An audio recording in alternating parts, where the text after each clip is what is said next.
Hi everyone, and now our topic is about complex numbers, addition, subtraction, multiplication, and division.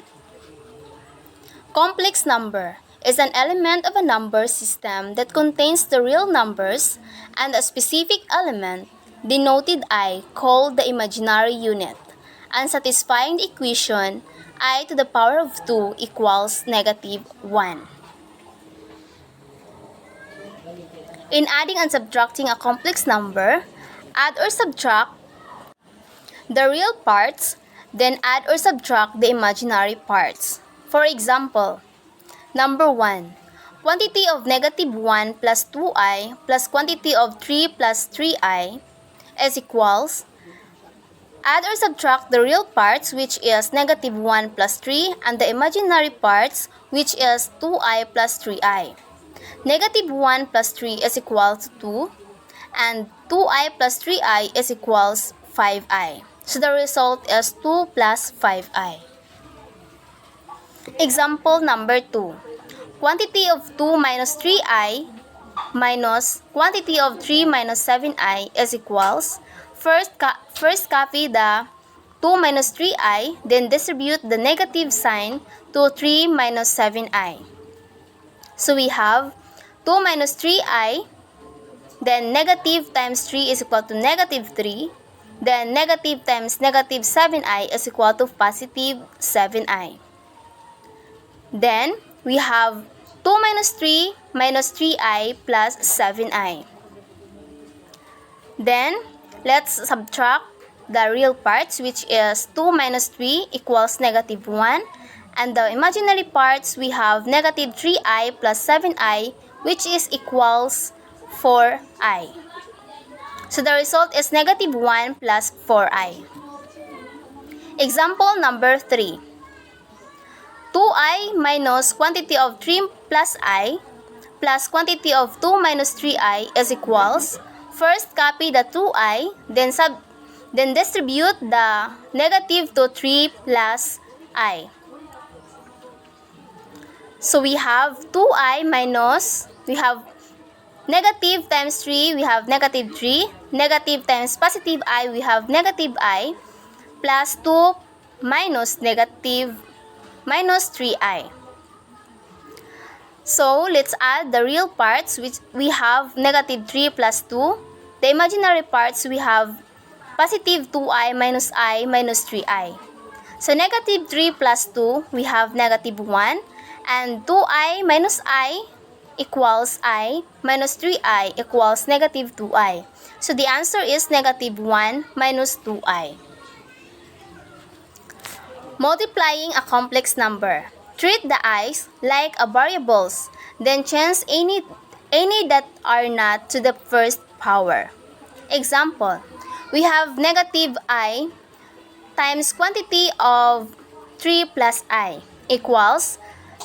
Distribute, or we will use distributive property by distributing negative I to 3 plus I. Negative I times 3 is equals negative 3I. Then, negative I times positive I, we have negative I to the power of 2. Then, we have negative 3I minus. Substitute the value of I to the power of 2, which is negative 1. So we have negative 3I, then negative times negative 1, we have positive 1. Then copy negative 3I. So the answer is 1 minus 3I. Example number 2. Our given is quantity of 2 plus 3i times quantity of negative 6 minus 2i equals. You have negative 12, which is 2 times negative 6, we have negative 12. 2 times negative 2i, we have negative 4i. Then 3 times 3i times negative 6, we have negative 18i. Then 3i times negative 2i, we have negative 6i to the power of 2. Then let's substitute the value of I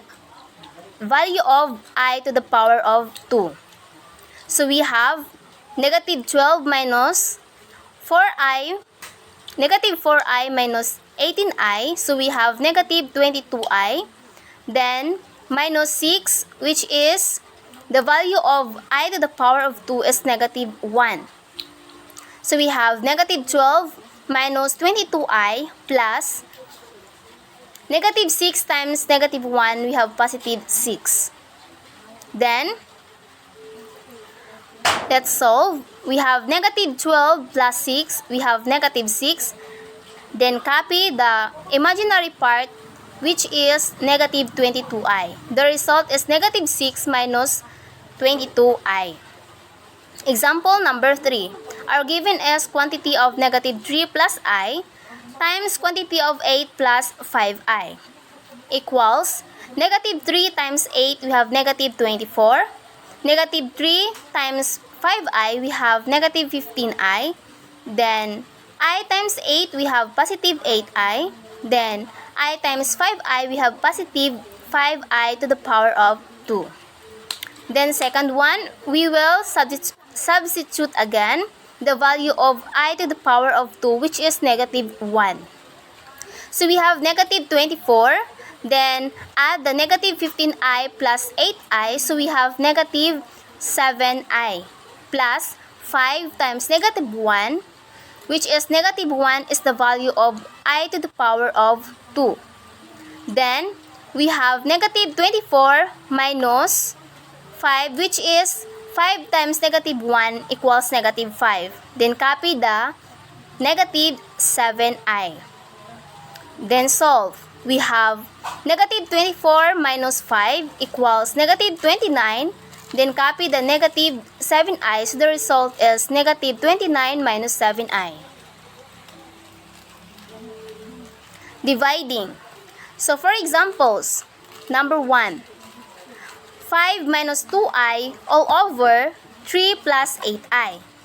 So, let's times both sides by the inverse of the denominator. So, the inverse of the denominator is 3 minus 8i. So, we have 5 minus 2i times 3 minus 8i all over 3 plus 8i times 3 minus 8i equals 5 times 3, we have 15. 5 times negative 8i, we have negative 40i. Then, negative 2i times 3, we have negative 6. Negative 6i. Then, negative 2. Negative 2i times negative 8i, we have positive 16i to the power of 2. All over 3 times 3 equals 9. 3 times negative 8i, we have negative 24i. Then, 8i times 3, we have positive 24i. Then, 8i times negative 8i, we have negative 64i to the power of 2 equals 15 minus, which is 40i, negative 40i minus 6i, we have 46i. Then, plus 16, then substitute the value of I to the power of 2, which is negative 1. Then, denominator is 9, which is the negative 24i plus 24i is already cancelled. Then, copy the negative 64 and substitute the value of I to the power of 2, which is negative 1. So, we have 9 minus 64 times negative 1 equals 15 minus 46i, which is 16 times negative 1, we have negative 16 all over 9 minus 64, or negative 64 times negative 1, we have positive 64. So, we have 9 plus 64 equals 15 minus 16. So, let's subtract the real parts, which is 15 and 16. So 15 minus 16, we have negative 1. Then, copy the negative 46i. Then add the denominator, which is 9 plus 64. So we have 73. Then, we have negative 1 over 73 minus 46i over 73.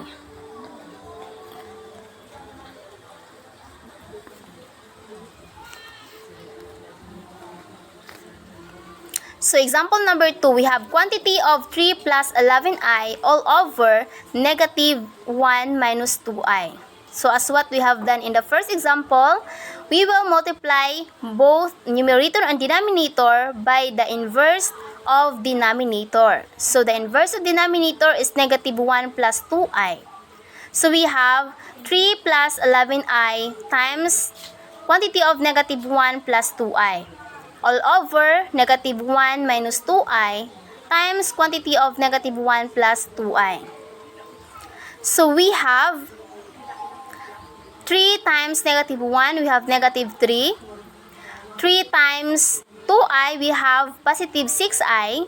Then 11i times negative 1, we have negative 11i.